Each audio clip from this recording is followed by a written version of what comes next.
Meu nome é Letícia, e hoje eu vou contar para vocês a história que mudou completamente a minha vida e me fez descobrir o quanto uma pessoa pode ser manipulada quando está cegamente apaixonada.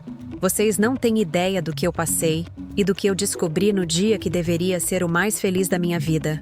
Quando eu conto essa história para as pessoas próximas de mim, elas ficam chocadas e não acreditam que alguém possa ser tão calculista e cruel. Eu sempre fui uma mulher que acreditava no amor verdadeiro. Cresci em uma família estruturada aqui em Petrópolis. Meus pais sempre foram empresários respeitados na cidade. Tínhamos uma vida confortável e eu nunca precisei me preocupar com dinheiro. Talvez por isso eu tenha sido tão ingênua em relação às verdadeiras intenções das pessoas. Eu acreditava que todo mundo que se aproximava de mim tinha boas intenções, que ninguém seria capaz de fingir sentimentos só por interesse financeiro. Como eu estava errada. A minha história começa há 2 anos, quando eu conheci aquele que eu achava que seria o amor da minha vida. Um homem charmoso, bem vestido, que contava uma história de vida que mexeu profundamente com o meu coração. Ele disse que morava com a irmã porque os pais haviam morrido em um acidente trágico, que eles só tinham um ao outro no mundo. Essa história me sensibilizou de uma forma que vocês não imaginam. Eu sempre fui uma pessoa empática, e quando alguém me conta que perdeu os pais, meu coração fica em pedaços. O que eu não sabia é que essa sensibilidade, essa minha tendência de querer ajudar quem está sofrendo, seria usada contra mim da forma mais cruel possível. Eles estudaram cada detalhe da minha personalidade, cada fraqueza, cada ponto que poderiam explorar. E o pior de tudo é que eu colaborei com a minha própria destruição, fornecendo informações sobre a minha família, sobre os nossos negócios, sobre o quanto eu tinha de patrimônio. Durante 10 longos meses, eu vivi uma mentira completa. 10 meses, acreditando que estava construindo uma vida ao lado de alguém que me amava de verdade. 10 meses ajudando financeiramente, pagando contas, comprando presentes, investindo em uma relação que era totalmente falsa. E a suposta irmã dele estava sempre presente, participando de tudo, fingindo ser minha amiga, fingindo torcer pela nossa felicidade. Mas vocês sabem o que é mais revoltante nessa história toda? É descobrir que enquanto eu estava planejando um futuro juntos, eles estavam planejando como me roubar. Enquanto eu escolhia o vestido de noiva, eles estavam calculando quanto dinheiro conseguiriam tirar de mim. E o dia do meu casamento, que deveria ser mágico, se transformou no dia em que eu descobri a verdade mais chocante da minha vida. Eu sei que vocês devem estar se perguntando como eu descobri tudo isso e o que eu fiz quando a verdade veio à tona. Me conta aqui nos comentários de onde vocês estão assistindo. Eu adoro saber de que cidade vocês são. E se vocês já passaram por alguma situação de traição ou descobriram mentiras de pessoas que amavam. Se vocês ainda não são inscritos no canal Relatos de Amores Improváveis, clica no sino da notificação, porque as histórias aqui são sempre surpreendentes e vocês não vão querer perder nenhuma. O que aconteceu no meu dia de casamento foi algo que eu jamais imaginei que pudesse acontecer comigo. E a forma como eu descobri toda essa farsa vai chocar vocês tanto quanto chocou a mim. Foi numa noite de sexta-feira, em março de 2023, que a minha vida mudou completamente. Eu estava saindo de uma reunião de trabalho na clínica da família quando decidi passar no evento de lançamento de um empreendimento imobiliário aqui em Petrópolis. Minha mãe sempre dizia para eu participar mais da vida social da cidade, conhecer pessoas novas. Então resolvi dar uma passada rápida antes de ir para casa. O salão estava cheio de empresários da região, pessoas que eu conhecia desde criança. Estava conversando com uma amiga quando senti alguém me observando. Virei e vi um homem alto, moreno, bem vestido, com um sorriso que me chamou a atenção imediatamente. Ele usava um terno azul marinho impecável, sapatos sociais que pareciam caros, e segurava uma taça de vinho com a elegância de quem estava acostumado com eventos sofisticados. Nossos olhares se cruzaram e ele veio até mim. Se apresentou como Rafael Benedito Quaresma. Disse que trabalhava como representante comercial de uma empresa de equipamentos médicos. Quando soube que eu era nutricionista e que minha família tinha clínicas na região, ele demonstrou muito interesse. Fazia perguntas inteligentes sobre o mercado da saúde. Parecia realmente entender do assunto. A conversa fluiu de uma maneira tão natural que perdemos a noção do tempo. Rafael tinha uma forma de falar que me encantava. Era educado, engraçado e demonstrava uma sensibilidade que me tocou profundamente quando começou a contar sobre a sua história pessoal. Com os olhos marejados, ele me disse que havia perdido os pais num acidente de carro há 5 anos e que desde então morava com a irmã mais nova, Isabela, que na época tinha apenas 24 anos. A forma como ele falava sobre essa irmã me emocionou. Dizia que ela era tudo o que ele tinha no mundo, que se sentia responsável por cuidar dela, que tinham passado por muitas dificuldades financeiras após a morte dos pais, porque a herança não foi suficiente para cobrir as dívidas que ficaram. Ele contou que trabalhavam juntos para conseguir se manter, que ela tinha um pequeno salão de beleza em Campos dos Goytacazes e que ele viajava muito para conseguir clientes. Quando o evento terminou, Rafael me pediu o telefone e disse que gostaria muito de me levar para jantar. 3 dias depois, ele me ligou e marcamos nosso primeiro encontro. Lembro perfeitamente daquela noite. Ele me buscou em casa dirigindo um Civic preto que parecia novo. Estava vestido com uma camisa social branca e uma calça jeans escura que o deixava ainda mais bonito. Fomos jantar num restaurante sofisticado no centro histórico de Petrópolis. Durante todo o jantar, Rafael foi um cavalheiro perfeito. Puxava a cadeira para eu sentar, servia o vinho, me tratava como se eu fosse uma princesa. E durante a conversa, ele voltou a falar sobre a irmã com tanto carinho que meu coração se derretia. Mostrou fotos dela no celular, uma moça loira, bonita, com olhos verdes, e disse que ela estava ansiosa para me conhecer. Nosso relacionamento evoluiu muito rapidamente. Em 2 semanas, já estávamos nos vendo quase todos os dias. Rafael sempre tinha presentes para mim. Flores, chocolates, pequenas joias que dizia ter comprado em suas viagens de trabalho. Ele me levava para os melhores restaurantes da cidade. Sempre insistia em pagar a conta, mesmo quando eu oferecia para dividir. No 2º mês de namoro, ele me apresentou a Isabela. Lembro que fiquei nervosa. Queria causar uma boa impressão na pessoa mais importante da vida dele. Marcamos de nos encontrar num shopping em Campos dos Goytacazes, onde ela trabalhava. Quando a vi, fiquei impressionada com sua beleza. Era realmente muito bonita. Tinha um jeito delicado de falar, mas percebi desde o primeiro momento que havia algo frio na forma como ela me tratava. Isabela era educada, mas distante.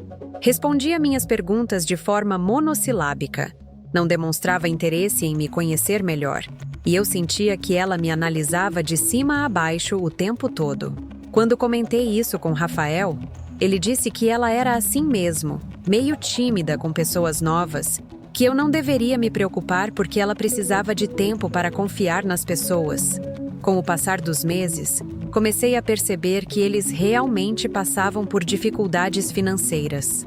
Rafael cancelava alguns encontros dizendo que precisava trabalhar, que tinha muitas contas para pagar. Isabela sempre comentava sobre problemas no salão, equipamentos quebrados, inadimplência de clientes. Meu coração ficava apertado vendo 2 pessoas tão jovens lutando sozinhas para sobreviver. Foi então que comecei a ajudar financeiramente.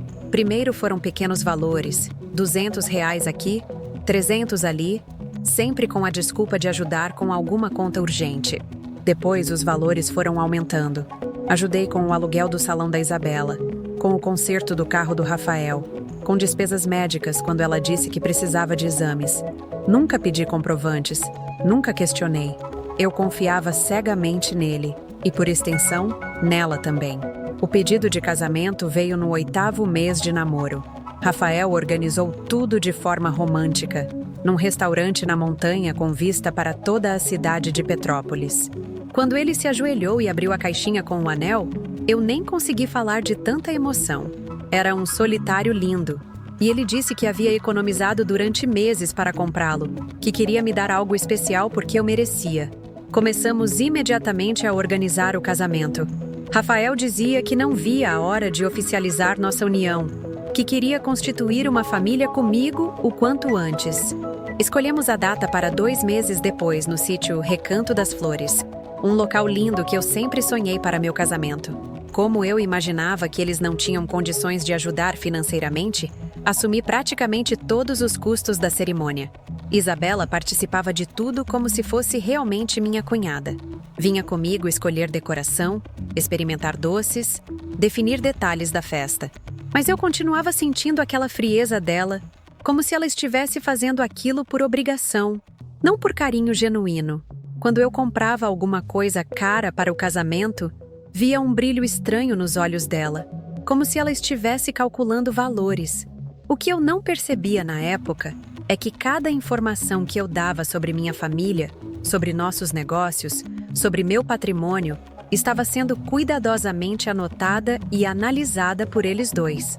Quando eu contava sobre as propriedades da família, sobre as clínicas, sobre investimentos, Rafael sempre demonstrava muito interesse. Fazia perguntas que na época eu achava que eram de um noivo preocupado com nosso futuro juntos. Os preparativos do casamento se intensificaram nas últimas semanas antes da cerimônia. E foi nesse período que comecei a notar alguns comportamentos estranhos, que na época eu simplesmente ignorei, porque estava completamente cega de amor. Rafael tinha uma urgência inexplicável para que nos casássemos o quanto antes. Sempre que eu sugeria adiar alguns meses para organizar melhor as coisas ou economizar dinheiro, ele ficava visivelmente nervoso e dizia que não conseguia esperar mais para me ter como esposa oficialmente.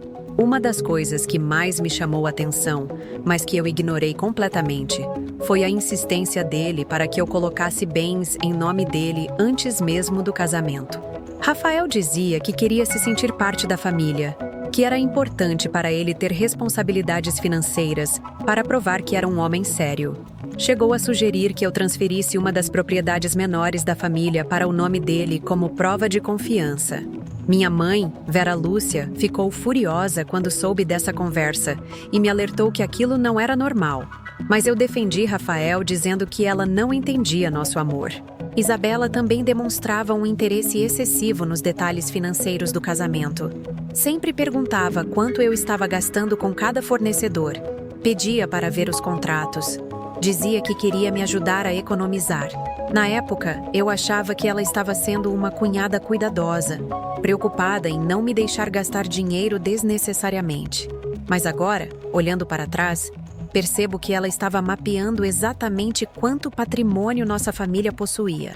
Houve um episódio específico que deveria ter me alertado, mas que na época eu interpretei de forma completamente errada. Estávamos os três no cartório resolvendo a documentação do casamento, quando o escrivão perguntou para Rafael sobre sua situação financeira e bens. Ele hesitou de uma forma estranha antes de responder.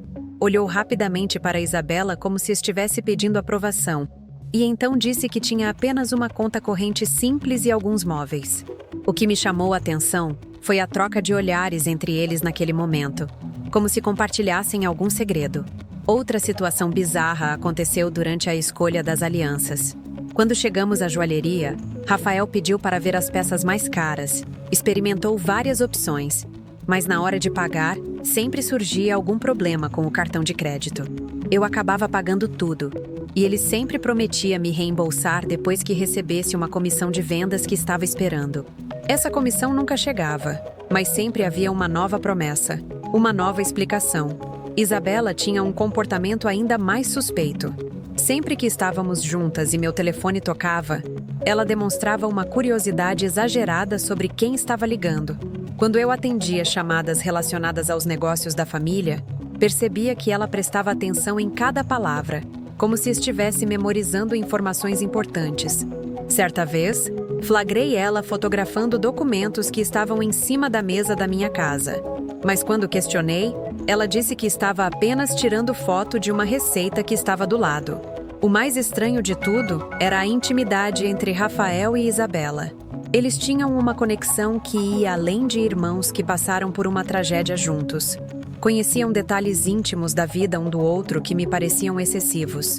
Rafael sabia exatamente quais produtos de beleza ela usava, conhecia suas preferências em roupas íntimas, sabia de cor o ciclo menstrual dela.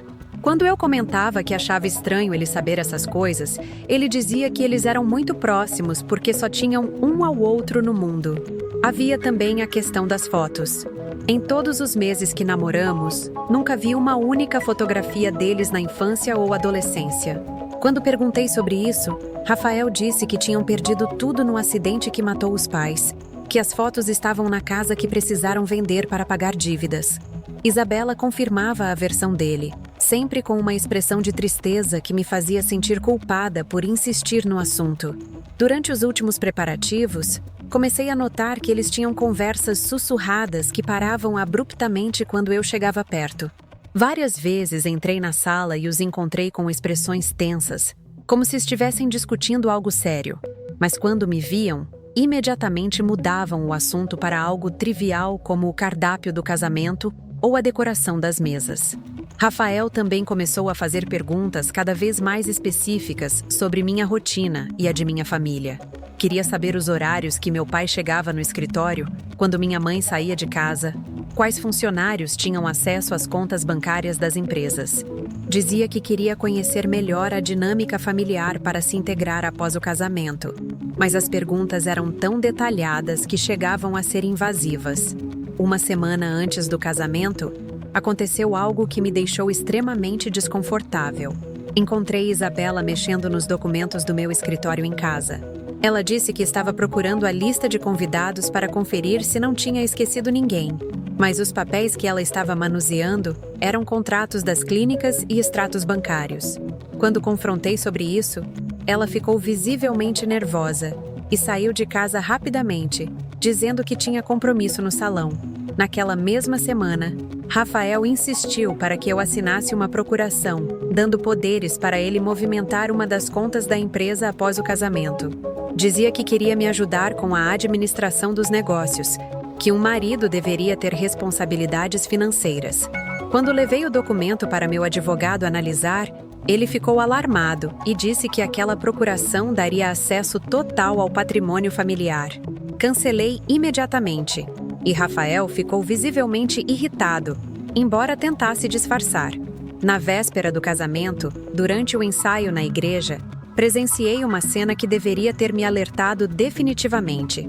Rafael e Isabela estavam conversando no fundo da igreja, achando que ninguém estava vendo, quando ela disse algo que me gelou o sangue. "Amanhã tudo isso vai valer a pena." Ele respondeu, "Só mais algumas horas e não precisaremos mais fingir." Na época, pensei que estavam falando sobre fingir estar bem financeiramente para não me preocupar. Mas agora entendo que o fingimento era muito mais profundo e cruel do que eu imaginava.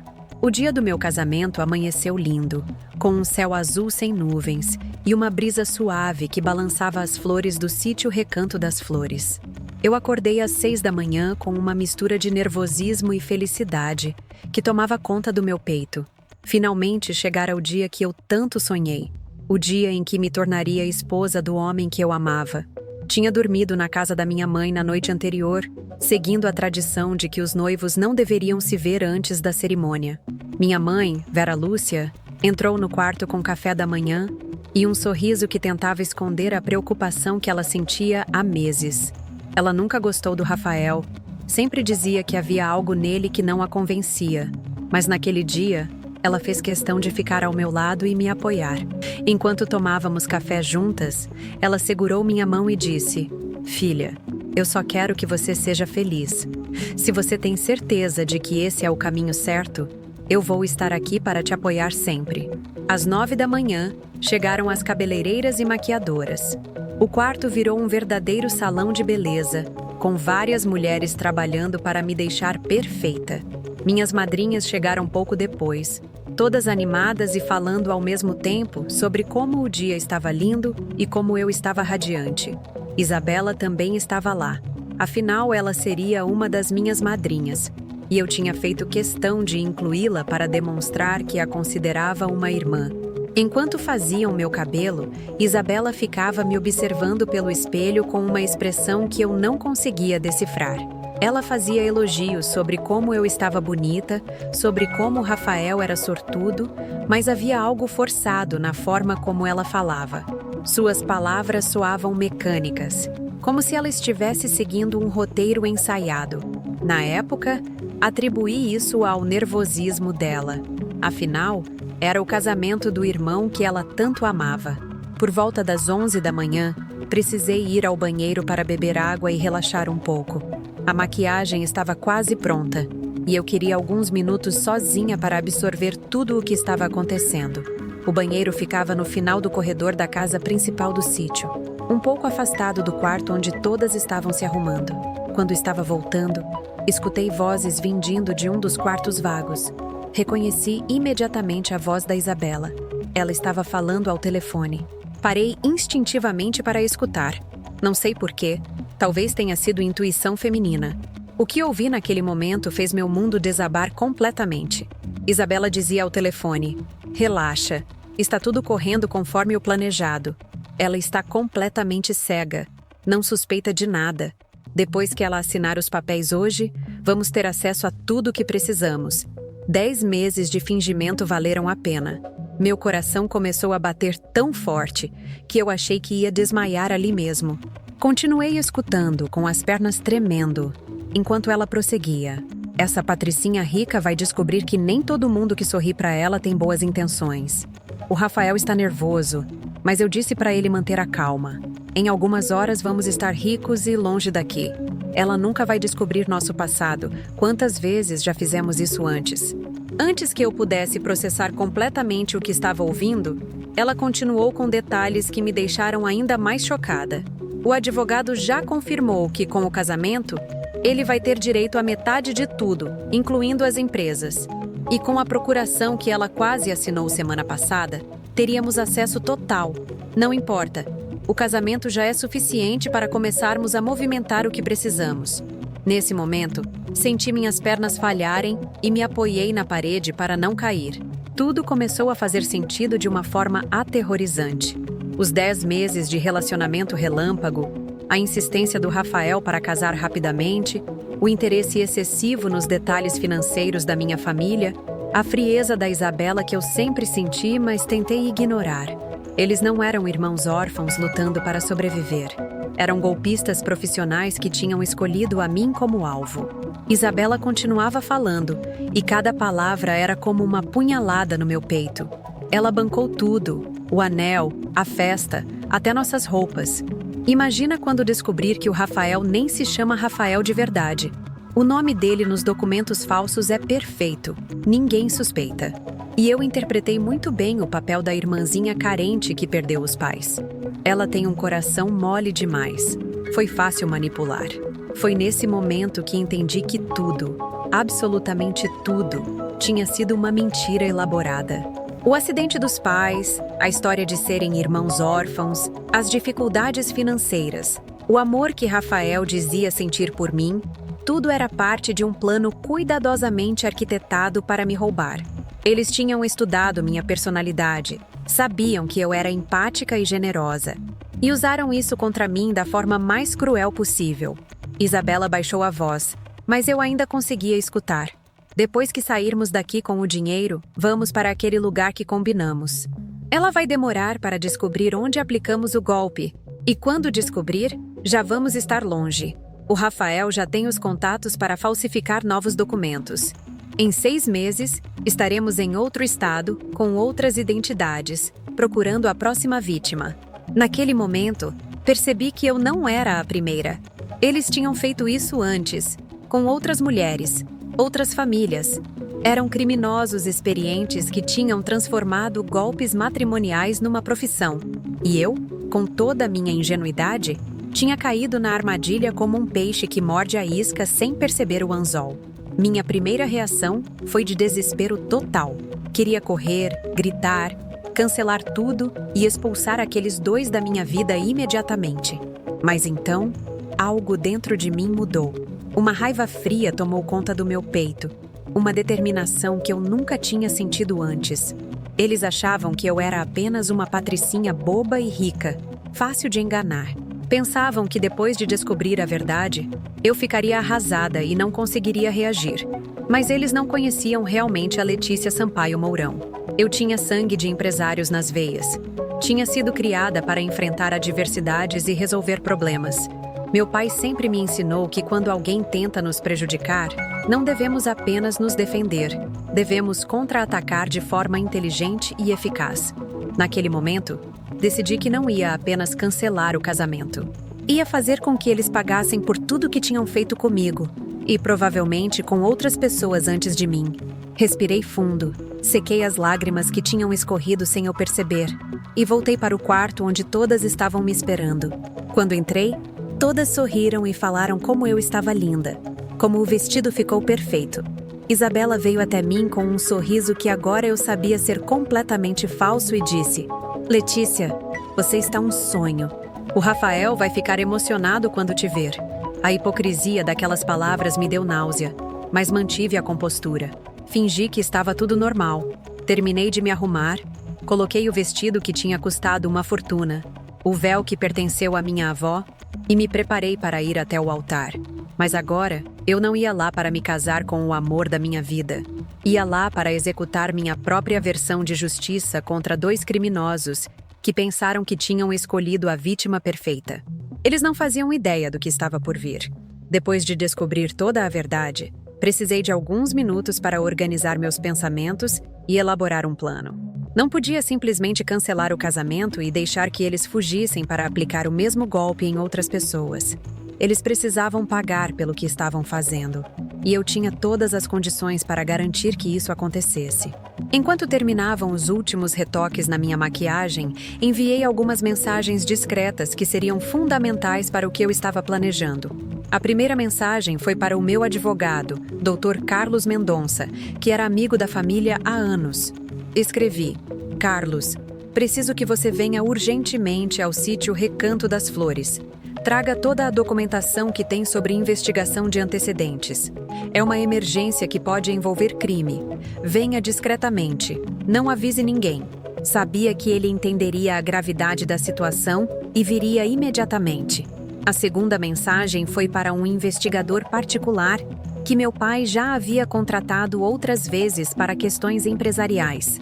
Pedi para que ele fizesse uma busca emergencial sobre Rafael Benedito Quaresma e Isabela Cristina Quaresma, incluindo verificação de antecedentes criminais e possíveis identidades falsas. Precisava de provas concretas do que eles realmente eram. Às 2 horas da tarde, chegou o momento de ir para a igreja. Entrei no carro decorado com flores brancas ao lado da minha mãe, que segurava minha mão tentando transmitir calma. Ela percebeu que algo tinha mudado em mim, mas não sabia exatamente o que. Filha, você está bem? Parece tensa. Ela perguntou com preocupação. Respondi que eram apenas nervos normais de noiva, mas por dentro eu estava fervendo de raiva. Durante o trajeto até a igreja, fiquei pensando em como eles tinham planejado cada detalhe. Provavelmente estudaram minha família por semanas antes de Rafael se aproximar de mim naquele evento. Sabiam exatamente quanto dinheiro tínhamos, quais eram nossos pontos fracos, como me abordar para despertar minha compaixão. Eles eram predadores emocionais que se alimentavam da bondade das pessoas. Quando chegamos à igreja Nossa Senhora da Conceição, o local estava lindo, decorado exatamente como eu sempre sonhei. Os convidados já estavam todos em seus lugares, cerca de 200 pessoas entre familiares, amigos e parceiros de negócios da família. Rafael estava no altar, usando um smoking que eu tinha pagado, com um sorriso que agora eu sabia ser totalmente falso. Ao lado dele estava o padrinho, e do meu lado do altar, as madrinhas já posicionadas, incluindo Isabela. Quando me viu chegando, Rafael fez uma expressão que interpretei como emoção, mas agora entendo que provavelmente era alívio por ver que eu estava ali, que o plano estava funcionando. Ele não fazia ideia de que eu já sabia de tudo e que tinha uma surpresa preparada para ele e sua cúmplice. A cerimônia começou normalmente. Padre Antônio Vasconcelos Figueiredo, que me conhecia desde criança, conduzia a celebração com sua voz serena. Eu respondia automaticamente às perguntas tradicionais, mas minha mente estava focada em aguardar o momento certo para agir. Precisava que eles se sentissem seguros, que achassem que tinham conseguido me enganar completamente. Durante a troca de alianças, Rafael segurou minhas mãos e disse as palavras que havíamos ensaiado sobre amor eterno e companheirismo. Cada palavra soava como uma mentira repugnante nos meus ouvidos. Isabela, posicionada como madrinha, me observava com um sorriso que agora eu reconhecia como triunfante. Ela achava que tinha vencido, que em poucos minutos seria coautora do maior golpe da vida dela. Foi exatamente nesse momento que vi Dr. Carlos chegando discretamente pela porta lateral da igreja. Ele fez um sinal quase imperceptível para mim, confirmando que estava ali e pronto para agir. Senti uma onda de confiança tomar conta do meu corpo. Era a hora de virar o jogo. Quando chegou o momento de assinar os documentos do casamento, momento em que eu oficialmente me tornaria esposa de Rafael e ele teria direitos legais sobre meu patrimônio, parei abruptamente.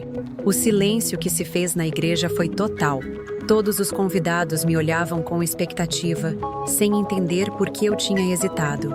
Olhei diretamente nos olhos de Rafael e disse bem alto, para que todos pudessem escutar: "Antes de assinar esses papéis e me tornar sua esposa, Rafael, quero que você apresente oficialmente sua verdadeira esposa para todos os nossos convidados.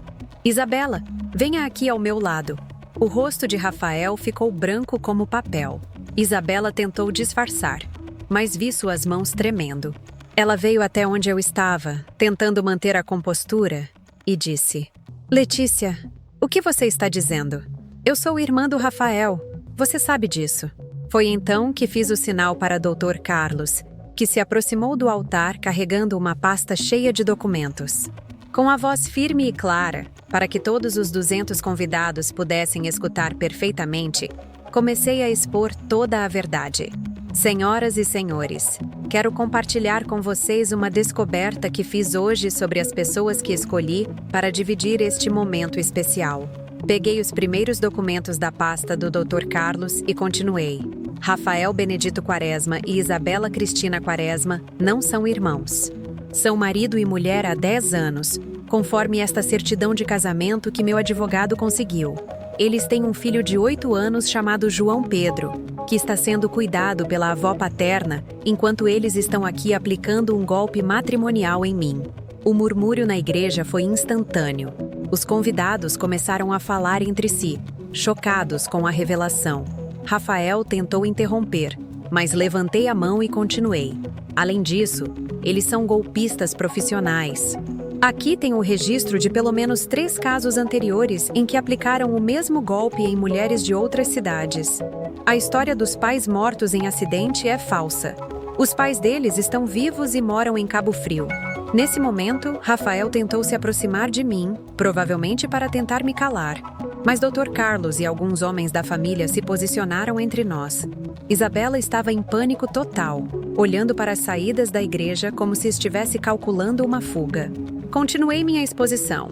Durante estes 10 meses, eu forneci a eles mais de R$50 mil, pensando que estava ajudando 2 pessoas que haviam perdido os pais e passavam dificuldades. Na verdade, estava financiando a vida de 2 criminosos que estudaram minha família para saber exatamente como me manipular. O silêncio na igreja era sepulcral. Até as crianças haviam parado de fazer barulho. Peguei outro documento e prossegui. Aqui está a investigação completa feita pelo detetive particular que contratei. Rafael tem um histórico de estelionato em 3 estados diferentes, sempre usando o mesmo método. Se aproxima de mulheres financeiramente estáveis, inventa uma história comovente, conquista a confiança, casa rapidamente e depois desaparece com o máximo de dinheiro possível. Foi nesse momento que Rafael perdeu completamente a compostura e gritou: "Você não pode provar nada disso. São apenas documentos falsificados." Mas sua própria reação desesperada apenas confirmou tudo o que eu estava dizendo. Olhei diretamente para ele e disse: "Rafael, ou seja lá qual for seu nome verdadeiro, você e sua cúmplice cometeram um erro fatal. Vocês escolheram a pessoa errada para aplicar seu golpe. Eu não sou apenas uma patricinha rica e ingênua. Sou filha de empresários que me ensinaram a me defender e a lutar pelos meus direitos." Nesse momento, fiz um sinal para minha mãe, que havia saído discretamente durante minha exposição. Ela voltou acompanhada de 2 policiais que estavam esperando do lado de fora da igreja. Rafael e Isabela, vocês estão presos por estelionato, uso de documentos falsos e formação de quadrilha. Tudo o que vocês confessaram estar planejando foi gravado e será usado como prova contra vocês. O tumulto que se seguiu foi indescritível. Os convidados estavam chocados, alguns aplaudindo minha coragem, outros ainda tentando processar o que tinha acontecido. Rafael e Isabela foram algemados ali mesmo, na frente de todos. Ela chorava e gritava que era tudo um mal-entendido, mas as provas eram irrefutáveis. Antes de serem levados, olhei nos olhos dos 2 e disse: "Vocês acharam que eu era uma vítima fácil, mas descobriram que mexeram com a pessoa errada. Espero que usem o tempo na prisão para repensar as escolhas de vida de vocês." Aquele que deveria ter sido o dia do meu casamento se transformou no dia em que me tornei uma pessoa mais forte e determinada. Consegui não apenas me proteger, mas também evitar que eles continuassem prejudicando outras pessoas. O dinheiro que eles me roubaram foi recuperado integralmente, e eles foram condenados a 5 anos de prisão cada um. Hoje, 2 anos depois, posso dizer que aquela experiência, por mais dolorosa que tenha sido, me ensinou lições valiosas sobre confiança, intuição e a importância de sempre verificar as intenções das pessoas que se aproximam de nós. Nunca mais serei a mesma pessoa ingênua de antes, mas também nunca perdi minha capacidade de amar e confiar nas pessoas certas. Essa foi a história mais chocante e transformadora da minha vida. Em 10 meses, eu vivi uma montanha-russa de emoções que me levou das alturas do amor verdadeiro até as profundezas da traição mais cruel que alguém pode imaginar. Quando conheci Rafael naquele evento em Petrópolis, eu jamais imaginaria que estava sendo observada e estudada por 2 criminosos profissionais que haviam transformado golpes matrimoniais em uma verdadeira profissão. Durante todo esse tempo, eles mapearam cada detalhe da minha personalidade, cada fraqueza, cada ponto que poderiam explorar para conseguir acesso ao patrimônio da minha família, a história dos pais mortos, a suposta irmandade entre eles, as dificuldades financeiras. Tudo era parte de um roteiro cuidadosamente elaborado para despertar minha compaixão e me fazer baixar a guarda completamente. O que mais me revolta quando penso nessa experiência é perceber como eles usaram minha bondade contra mim. Eu sempre fui uma pessoa empática, que gosta de ajudar quem está passando por dificuldades, e eles se aproveitaram exatamente dessa característica para me manipular. Cada real que eu dava para ajudá-los estava na verdade financiando a vida de 2 golpistas que já tinham feito isso com outras mulheres antes de mim. Mas o que eu aprendi com tudo isso é que não devemos deixar que experiências ruins nos tornem pessoas amargas ou desconfiadas em excesso. É possível manter o coração aberto para o amor verdadeiro, ao mesmo tempo em que desenvolvemos nossa intuição e nossa capacidade de identificar sinais de alerta. Hoje, eu sei que existem pessoas mal-intencionadas no mundo, mas também sei que existem pessoas genuínas e que vale a pena acreditar no amor. A vingança que executei no dia do casamento não foi motivada apenas pela raiva, mas também pela responsabilidade que senti de impedir que eles continuassem prejudicando outras pessoas. Quando descobri que eu não era a primeira vítima deles, entendi que tinha a obrigação moral de denunciá-los e fazer com que pagassem pelos crimes que cometeram. Essa experiência me ensinou que às vezes a vida nos coloca em situações extremas para nos mostrar do que somos realmente capazes. Eu descobri uma força interior que não sabia que possuía, uma capacidade de reagir e me defender que surpreendeu até mesmo a mim. Aprendi que não devemos subestimar nossa própria capacidade de superação e que sempre é possível transformar uma situação devastadora em uma oportunidade de crescimento pessoal. Hoje, quando conto essa história, muitas pessoas me perguntam se eu consegui confiar novamente em relacionamentos amorosos. A resposta é sim, mas com muito mais maturidade e discernimento. Aprendi a valorizar relacionamentos que se desenvolvem naturalmente, sem pressa, onde há transparência e onde posso conhecer realmente a pessoa com quem estou me relacionando. Espero que minha história possa servir de alerta para outras pessoas que possam estar passando por situações similares. Se você está em um relacionamento onde sente que algo não está certo, confie na sua intuição. Se alguém está pressionando para que vocês se casem muito rapidamente, questione os motivos. Se a pessoa demonstra interesse excessivo na sua situação financeira, logo no início do relacionamento, isso é um sinal de alerta que não deve ser ignorado. Quero saber de vocês. O que acharam dessa história? Já passaram por alguma situação de traição? Ou descobriram que estavam sendo enganados por alguém em quem confiavam? Comentem aqui embaixo suas experiências, suas opiniões, suas dúvidas. Adoro ler cada comentário e sempre respondo quando posso.